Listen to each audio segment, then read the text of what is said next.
I'm a large animal veterinarian. I've practiced for 30 years. This is something that all Americans need to be aware of. The word we heard is over half a billion have died. We've never seen anything like that. And so because of that, we have this huge hole in the meat protein global supply chain. So we're now in the recognition phase of them realizing the magnitude of the problem. And again, this is something, it's a national security risk, it's a food security risk, and this is something that we need to be very vigilant, not just as people in government, but as consumers. So the issue not is there a problem? The issue is, what do we do about it?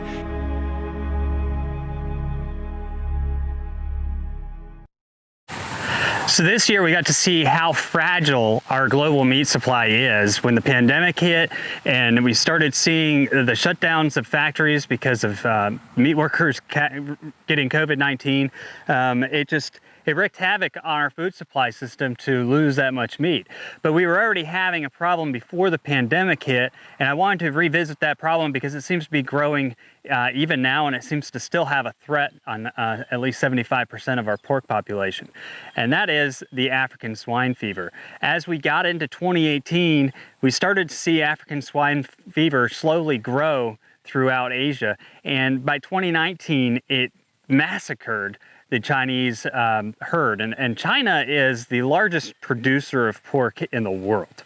Nobody comes really that close to China. I think right now the UK is close to half of what China produces, but that's after China lost 60% of its herd. When China lost 60% of its herd, we lost 30% of the global pork supply. So these numbers are actually very huge numbers that we saw hitting China last year. And that definitely changed the way that protein in our food supply system transferred from country to country. A lot of farmers have voiced their frustrations that they haven't seen the price increases here in the United States. When you go to China right now, you'll pay about $3.20 a pound for pork, whereas here in the U.S., I think we're still at about 60 cents a pound on the carcass weight. So there's definitely a major price difference, 400% price difference between what we pay here in the United States and what people are paying in China for pork. And I know that, it seems like this African swine fever situation is behind us because we've started to hear reports of China saying in April that there was no more swine fever in the country and they've started rebuilding their herds. And by this fall, early fall, late summer, they had replaced up to 30% of their herd. But that's not really the case. African swine fever has popped up again in China this year. They've even discovered new cases recently in China.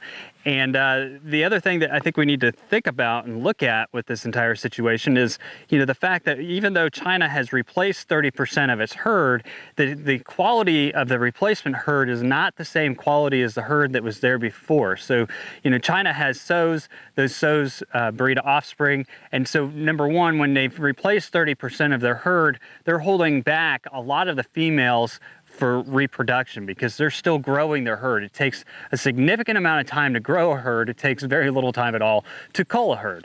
And so they're holding back a lot of what they are producing on the livestock side to continue to breed.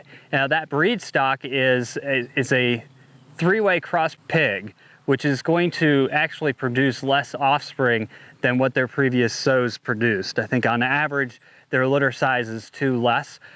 They're also less fatty and less meaty, and so the cost of raising those sows is going to be higher for them.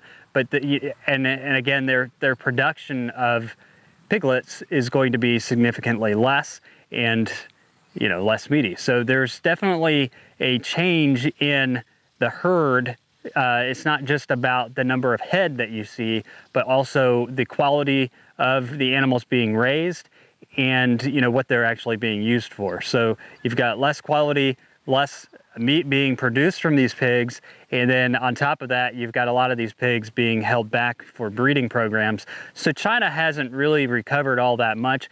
Pork is still a major shortage out there in China. At the beginning of the pandemic, we started to see how some of these events were impacting us here in the United States.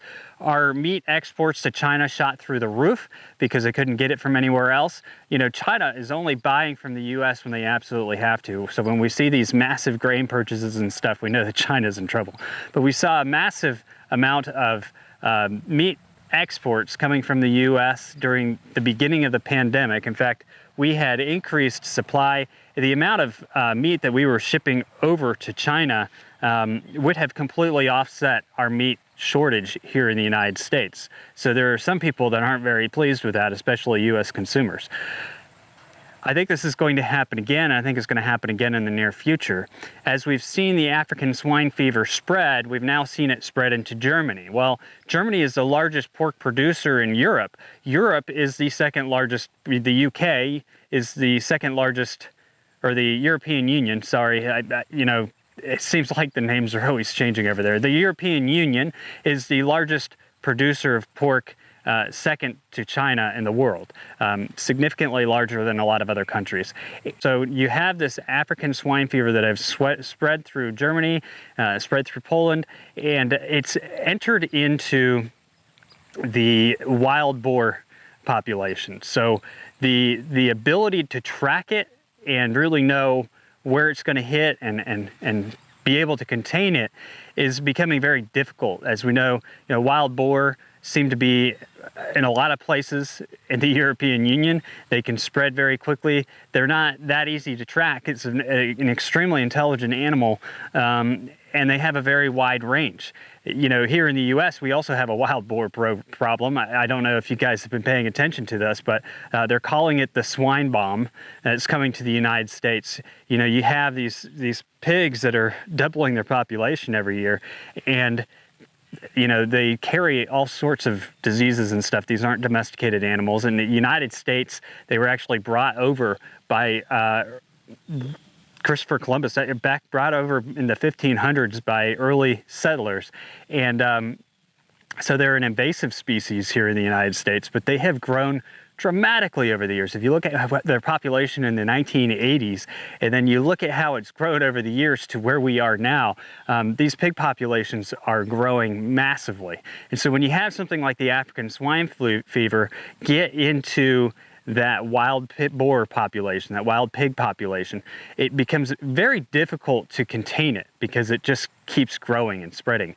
And again, there's no way of really being able to pin down those wild animals. They're extremely hard to catch. We've been trying to get them under control in the United States for quite some time. We have an open season on them. If you have a hunting license, you can hunt them any time of year. Of course, I would suggest that you be very careful about eating what you catch because they're not necessarily the best when it comes to disease. But anyway, so we're seeing this rapidly spread in Europe, and they've been trying to contain the issue. Danish King, I think, is one of the larger producers. There was an article a while back that said that they were converting their German operations over to plant-based meats. And a lot of the reason for them doing that is because of the outbreaks of African swine fever in Germany. They've actually opened in their Danish plant, they've actually increased production. They're trying to hire another 375 employees to pick up on pork production to create more pork. But I think it's going to be a challenge, and I think that as we see this spread throughout Europe, it's going to be very hard for them to contain, especially with that wild boar population. That's something we have to be very careful of here in the United States. If this comes to the United States and it reaches into the wild boar population, if you look at that wild boar population and where it actually exists, it exists all the way up here to Chatham County of North Carolina, which means that it would go right through pig country, and it would be very hard to contain that if it makes its way here to the United States. And I think it's going to be very hard to contain it in Europe. Anyway, basically African swine fever took out 24 million tons of pork from the food cycle back in 2019. And we haven't been able to fill that gap, not even with the EU stepping up shipments into China. And China's been trying to import pork from wherever it can get it. Now that Germany has this problem, I don't think the other EU countries are going to be able to pick up everything that that Germany was producing. And so you're probably going to see more pork exports from the United States heading into wintertime going to China. So again, we're back to this similar scenario as we were last year, where we're going to start seeing meat exports to China increase going into the holiday season. If you haven't already, I would suggest you stock up on some pork and some beef, because we're not, the 24 million tons of pork that we're out in our protein supply is not replaceable from any other source. There are just too many pigs lost in China. So that product, that pork product, is going to be supplemented with chicken, poultry. It's going to be supplemented with beef, other sources of protein. And I don't think, just from judging how things have been going in the meatless meat market, I don't think that that's going to ultimately become a major supplement. I think that as time progresses, that trend is slowly diminishing, and it's not going to be able to completely offset that 24 million tons that China is out. And so they're going to start looking for it elsewhere. We've already heard, the UN talking about how, people's growth has been stunted in places from having to eat less. Now, when we're looking at China and we're seeing a protein deficit going on, I think that that's going to eventually lead to some trouble. In my opinion, they're going to start importing more, and that's going to lead to price hikes here in the United States and anywhere else around the world that they're importing it from. So looking at the future, I think it's going to take some time for all of this to correct. If African swine fever continues to grow in Europe, it's going to definitely increase that deficit substantially, because again, Europe is the second largest market for pork.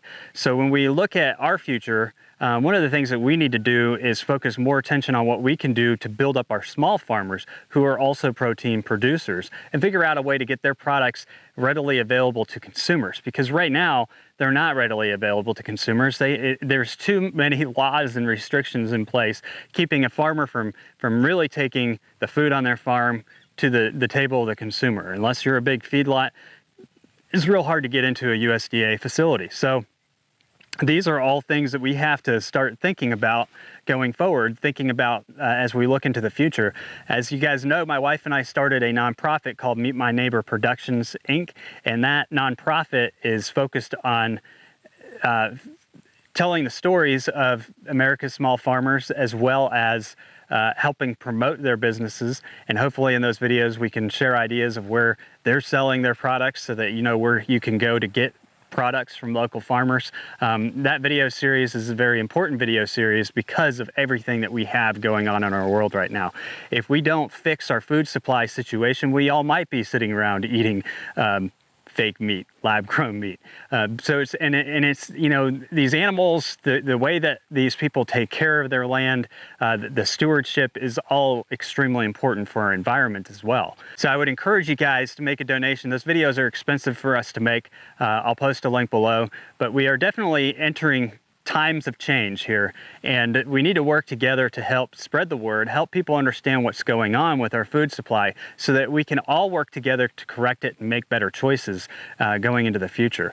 Obviously, somebody who has a hog farm with thousands of hogs on it is going to be very susceptible to this thing if it comes to the United States. So far, we have actually done very well at keeping this thing outside of the United States. There have even been shipment containers of random pig parts shipped to our ports that our agents have caught and stopped before we lost containment of the issue. But it's a real bio-threat. It's a bio-threat to our country. And if African swine fever makes it here, if we keep seeing this thing spread through countries like Europe, it's definitely going to put a major dent in our ability to create and produce protein. Pork is one of the largest consumed meats in the world, so it's definitely making an impact, and it's going to start making an impact on our wallets this winter. So stay tuned for more updates on our global food situation, and again, make a donation to our nonprofit.